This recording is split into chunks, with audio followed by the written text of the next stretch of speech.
اعوذ باللہ من الشیطان الرجیم بسم اللہ الرحمن الرحیم قال انی عبد اللہ۔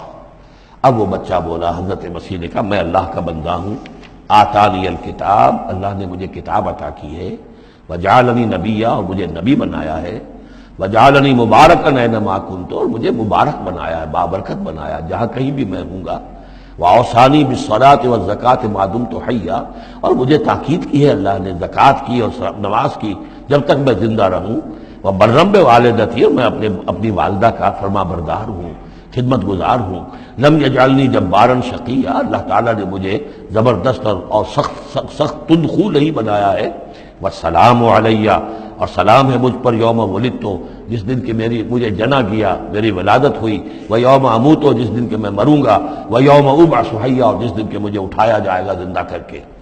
ذالک عیسی ابن مریم، یہ ہے عیسیٰ ابن مریم، یہ ہے حقیقت عیسیٰ ابن مریم کی علیہ الصلاۃ والسلام، علیہم الصلاۃ والسلام۔ قول الحق الذی فیہ یمترون، یہ ہے وہ قول حق، قول فیصل، 100% درست، جس کے بارے میں یہ جھگڑتے ہیں۔ ما کان للہ ان یتخذ من ولد سبحانہ، اللہ کے شان کے شایع نہیں ہے یہ کہ وہ کسی کو اپنا بیٹا بنائے، سبحانہ، وہ پاک ہے اس سے۔ اذا قضى امرا فانما يقول له كن فيكون، جب وہ کسی چیز کا فیصلہ کرتا ہے تو وہ کہتا ہے کہ ہو جا، وہ ہو جاتی ہے۔ یعنی جو باپ کا حصہ تھا ولادت مسیح میں، وہ اللہ تعالیٰ کے ایک حرف کن کے ذریعے سے پورا ہوا۔ اسی لیے یہ کلمہ ہے، اللہ کلمۃ من ہو، اللہ کا خاص کلمہ ہے۔ باقی چیزیں جو ہے انسان کے ہاں جو بھی قانون و قاعدے کے مطابق، جو بھی بایولوجیکل جو طریقہ ہے اس کے مطابق ہو رہے ہیں، وہ چل رہا ہے، لیکن جہاں وہ ایک رکھنا ہے وہاں اللہ کا ایک خصوصی کن جو ہے اس نے اس خلا کو پر کیا ہے۔ ان اللہ ربی و ربکم، اور یقینا اللہ ہی میرا بھی رب ہے اور تمہارا بھی رب ہے، فاعبدوہ، پس اسی کی بندگی کرو اور پرستش کرو، ھذا صراط مستقیم، یہی سیدھا راستہ ہے۔ فاختلف الاحزاب من بینہم، تو جماعتوں نے، گروہوں نے، فرقوں نے اپنے آپس میں اختلافات پیدا کر لیے، غلط باتیں جو ہے گھڑ لی۔ فویل للذین کفروا من مشہد یوم عظیم، تو ہلاکت اور بربادی اور تباہی ہے ان کافروں کے لیے اس دن کی پیشی، اس بڑے دن کی پیشی سے۔ اس بڑے دن جب پیش ہو گئے، حقیقت کھل جائے گی، حضرت مسیح کی حقیقت بھی واضح ہو جائے گی، تو جو انہوں نے من گھڑت عقیدے بنا لیے تھے، جن لوگوں نے ان عقیدوں پر جان دی ہوگی، ان کے لیے پھر ہلاکت اور بربادی ہوگی۔ اسمع بہی وابصر، اس پیشی کے دن تو ان کی سماعت بھی کیا اچھی ہوگی اور آنکھیں بھی کتنی کھلی ہوں گی، ہر حقائق کو وہ دیکھ رہے ہوں گے، کیا ہی اچھا سن رہے ہوں گے اور کیا ہی اچھا دیکھ رہے ہوں گے۔ یوم یاتوننا، جس دن کہ وہ ہمارے پاس آئیں گے، لیکن الظالمون اليوم فی ضلال مبین، لیکن آج یہ ظالم جو ہے کھلی گمراہی میں مبتلا ہیں۔ وانذرہم یوم الحسرۃ اذ قضی الامر، اور اے نبی ان کو خبردار کر دیجیے اس یوم الحسرت سے، وہ جو یوم قیامت ہے، حسرت کا دن ہے وہ، جس دن کے فیصلے کر دیے جائیں گے۔ وہم فی غفلۃ فہم لا یؤمنون، اور یہ غفلت کے اندر مبتلا ہیں اور ایمان نہیں لائیں گے۔ انا نحن نرث الارض ومن علیہا، ہم ہی یقیناً وارث ہوں گے زمین کے، سب ختم ہو جائیں گے، زمین اور اس کا سب کچھ جو کچھ ہے مال، اس کی وراثت ہمیں منتقل ہو جائے گی۔ وإلینا یرجعون، اور ہماری ہی طرف یہ لوٹائے جائیں گے۔ وَاذْكُرْ فِي الْكِتَابِ ابراہیم، اور ذرا تذکرہ کیجئے اس کتاب میں ابراہیم کا بھی۔ انہ کان صدیقا نبیا، یقیناً وہ صدیق نبی تھے۔ اذ قال لابیہ، یاد کرو جب کہ انہوں نے کہا اپنے والد سے، یا ابت، ابا جان، لما تعبد ما لا يسمع ولا يبصر، کیوں آپ پوچھتے ہیں، بندگی کرتے ہیں ایسی چیزوں کی جو نہ سن سکتے ہیں نہ دیکھ سکتے ہیں، ولا یغنی عنک شیئا، نہ آپ سے کسی چیز کو دور کر سکتے ہیں کہ آپ کے کچھ کام آ سکتے ہیں۔ یا ابت، ابا جان، یہ بہترین مقام ہے قرآن مجید کا کہ کوئی داعی، کوئی مبلغ، کوئی حق کی طرف بلانے والا اپنے بڑے کو، کسی بزرگ کو اگر بلا رہا ہو تو کس انداز میں بلائے گا؟ ظاہر بات ہے کہ اس کا ادب ملحوظ رکھتے ہوئے، یا ابت، یا ابت، ابا جان، ابا جان، اس انداز میں، لٹ مارنے کے انداز میں نہیں۔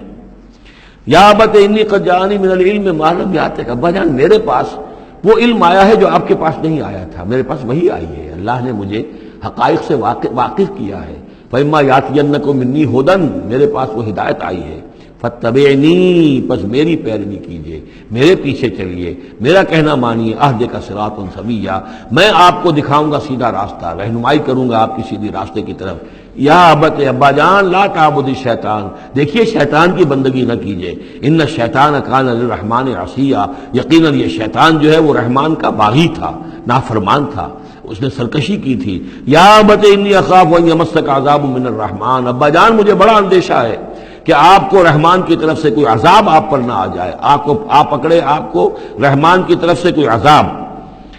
فتکون للشیطان ولیا، تو پھر آپ شیطان ہی کے ساتھی بن کر رہ جائیں. قال راغب انت عن آلہتی یا ابراہیم، کہاں یہ لجاجت ہے، کہاں یہ استدعاء کا انداز ہے، کہاں یہ فرعونی انداز میں کہا ہے باپ نے. ابراہیم کیا تم میرے آلہہ سے، میرے معبودوں سے کنارہ کشی کر رہے ہو؟ راغب انت عن آلہتی یا ابراہیم لئن لم تنتہی، اگر تم باز نہ آئے لارجمنک، میں تمہیں رجم کر دوں گا، ہلاک کر دوں گا، سنسار کر دوں گا. واہجرنی ملیہ، اور فوراً تو ذرا میری نگاہوں سے دور ہو جاؤ، میں تمہاری اس بات کو برداشت نہیں کر سکتا، فوراً میری نگاہوں سے دور ہو جاؤ، کچھ دیر کے لیے تو میری نگاہوں سے چلے جاؤ. قال سلام علیک، انہوں نے کہا سلام. ساستغفر لک ربی، میں اپنے رب سے آپ کے لیے استغفار کرتا رہوں گا. انہ کان بی حفیہ، وہ مجھ پر بڑا مہربان ہے. واعتزلکم وما تدعون من دون اللہ، اور میں کنارہ کشی کرتا ہوں آپ سے بھی اور ان تمام معبودوں کو جن کو آپ پوج رہے ہیں اللہ کے سوا. وادعو ربی، میں تو اپنے رب کو پکاروں گا، اسی سے دعا کروں گا. عسیٰ اللہ اکون بدعاء ربی شقیہ، اور مجھے یقین ہے کہ میں اپنے رب کو پکار کر اس سے دعا کر کے نامراد نہیں رہوں گا. فلما اعتزلہم، جب ابراہیم نے ان سے کنارہ کشی کر لی، وما یعبدون من دون اللہ، اور ان سب سے بھی کنارہ کشی کر لی جن کو پوج رہے تھے اللہ کے سوا. وہبنا لہ اسحاق و یعقوب، تو ہم نے اسے اسحاق جیسا بیٹا، یعقوب جیسا پوتا عطا کیا. وکلا جعلنا نبیا، اور ان دونوں کو بھی ہم نے نبوت سے سرفراز فرمایا. ووہبنا لہم من رحمتنا، اور ان کو ہم نے خاص اپنی رحمت سے فضل سے عطا فرمایا. وجعلنا لہم لسان صدق علیہ، اور ان کے لیے ہم نے اعلیٰ تذکرہ اور اعلیٰ شہرت جو ہے دنیا کے اندر باقی رکھی. رفعنا لک ذکرک کی طرح حضرت ابراہیم علیہ السلام اور ان کی آل کا بھی دنیا کے اندر بول بالا رہا. صدق اللہ العظیم.